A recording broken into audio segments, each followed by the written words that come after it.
ये एक important development है।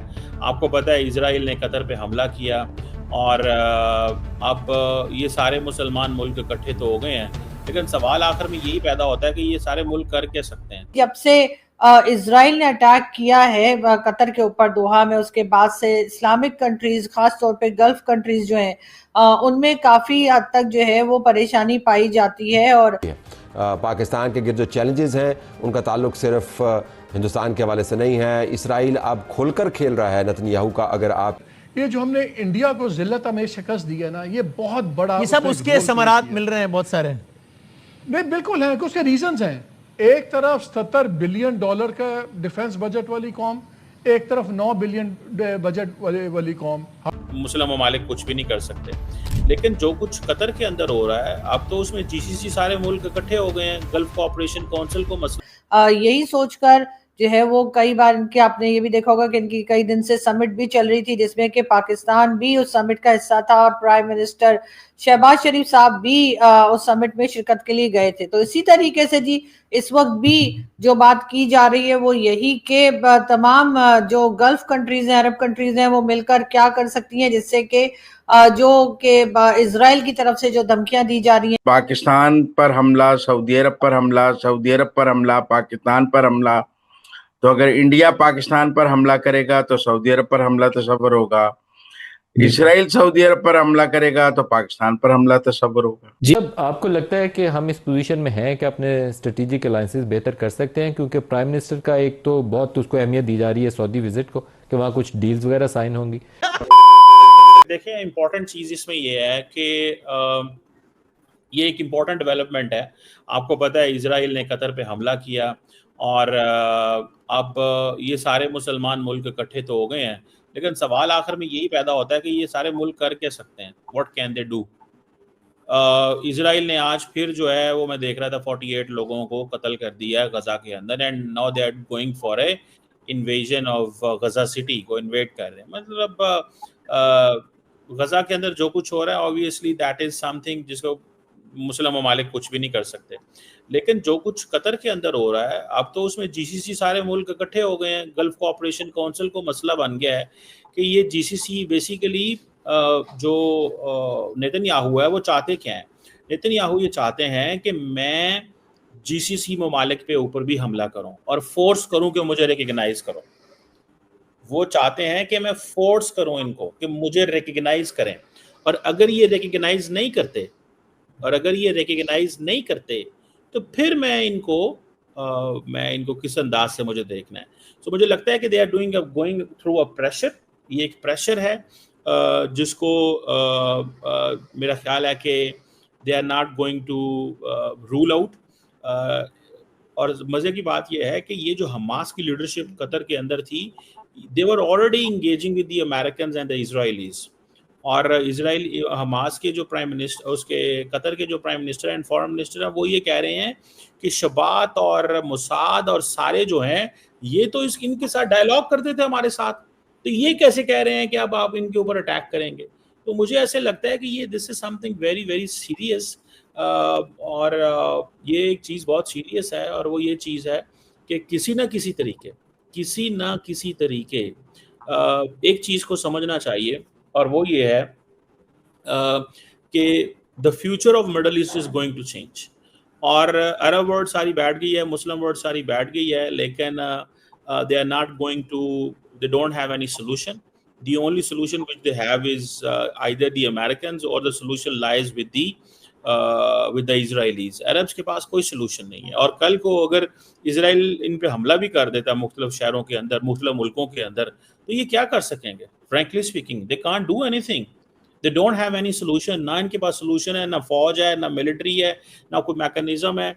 ये तो खुद जारी बात है अमेरिका की सिक्योरिटी लेके बैठे हुए हैं। तो लास्ट टाइम इन्होंने अमेरिकन ने और इसराइलियों ने क्या किया कि इन्होंने अब्राहम अकॉर्ड किया, तो उनको कुछ मुल्कों को बीच में से तोड़ लिया। अब उनको ये है कि अब्राहम अकॉर्ड 2.0 करें, लेकिन इस अंदाज से करें कि इनको फोर्स करें, इनको बताएं, इनको टेरराइज करें, थ्रेटन करें। ये चीज़ जो है ना, ये चीज़ बड़ी इंपॉर्टेंट है, और इसीलिए ये सारे इकट्ठे हुए हैं, ये जानने के लिए, समझने के लिए हम कर क्या सकते हैं। तो मुझे नहीं लगता ये कुछ कर सकते हैं। उसकी वजह ये है कि इनके पास एक ही सोल्यूशन है कि जी इंटरनेशनल कम्युनिटी को कहें कि एक्शन ले इजराइल के खिलाफ, उसको अकाउंटेबल ठहराए और इंटरनेशनल क्रिमिनल कोर्ट जो है वो इसके अरेस्ट वारंट जारी करे। या फिर नेतन्याहू की तरफ से जो कहा जा रहा है कि वो किसी जगह भी अगर उन्हें हमास के लोगों का पता लगा तो उन पर अटैक करेंगे, और इसके बाद से गल्फ कंट्रीज में काफी हद तक परेशानी पाई जाती है। उनका ये कहना है कि जी इजराइल को इस पे रोकना चाहिए या रोकना पड़ेगा। लेकिन अगर हम अमेरिका की बात करें तो अमेरिकन प्रेसिडेंट जो है वो काफी हद तक इजराइल के साथ दिखाई देते हैं। वैसे तो वो यही कहते हैं कि जी बहुत गलत किया और इनको कतर में अटैक नहीं करना चाहिए था, ऐसा कहना है डोनाल्ड ट्रंप का। लेकिन डोनाल्ड ट्रंप जो है वो इजराइल के साथ है, ये बात भी गल्फ कंट्रीज को बहुत अच्छे से मालूम है। पाकिस्तान की तरफ से जी शहबाज शरीफ साहब जो हैं वो सऊदी अरब पहुंचे हैं, जो कि हमारे प्राइम मिनिस्टर हैं। शहबाज शरीफ साहब सऊदी अरब के विजिट पर हैं, उनके साथ फील्ड मार्शल भी हैं, उनके साथ डिफेंस मिनिस्टर भी हैं, उसके साथ साथ जो है वो इंफॉर्मेशन मिनिस्टर और डिप्यूटी प्राइम मिनिस्टर, मतलब ये कि यहाँ से 2-4 को छोड़ के वो तमाम ही लोगों को साथ लेकर इस वक्त सऊदी अरब के विजिट पर हैं। सऊदी अरब और साथ पाकिस्तान ने एक एग्रीमेंट के ऊपर भी साइन किया है, जिसमें कि ये कहा गया है कि जी डिफेंस को लेकर दोनों कंट्रीज जो हैं वो साथ में काम करेंगी, और अगर किसी एक कंट्री के ऊपर अटैक हुआ तो वो दोनों कंट्रीज पर अटैक समझा जाएगा। हमने जो उनके साथ किया है। दूसरा सबसे बड़ी बात है, जब कतर में ये हुआ है तो अरब वर्ल्ड को एक चीज नजर आ गई है कि अमेरिका के साथ आप जितने मर्जी सिक्योरिटी अरेंजमेंट्स कर लें वो वाटर प्रूफ नहीं है, वो डिपेंडेबल नहीं है। जब इसराइल आता है तो वो सारे मुआहदे ऊपर नीचे हो जाते हैं।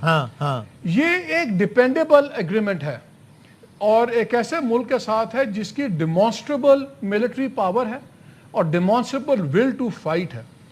और सबसे ज्यादा जो भी मौत पड़ेगी ना वो इंडिया पे पड़ेगी। मैं तो इंतजार कर रहा हूँ इंडियन मीडिया पे अभी जरा जागे तो मैं बड़ा मजेदार होगा। चीख रहे होंगे मुझे सारे नजर आ रहा है इन्होंने 2-3 बातें करनी है। उन्होंने कहना देखें जी ये हायर्ड गन्स बन गए हैं सऊदी अरेबिया के लिए, ये अपनी फौजें वहां पे भेजेंगे, उनसे बिलियंस ऑफ डॉलर्स लेंगे। इशू ये नहीं है, इंडिया की बहुत ज्यादा फाइनेंशियल इंटरेस्ट है, मॉनेटरी इंटरेस्ट है, बिजनेस इंटरेस्ट है, लेबर के इंटरेस्ट हैं सऊदी अरेबिया में।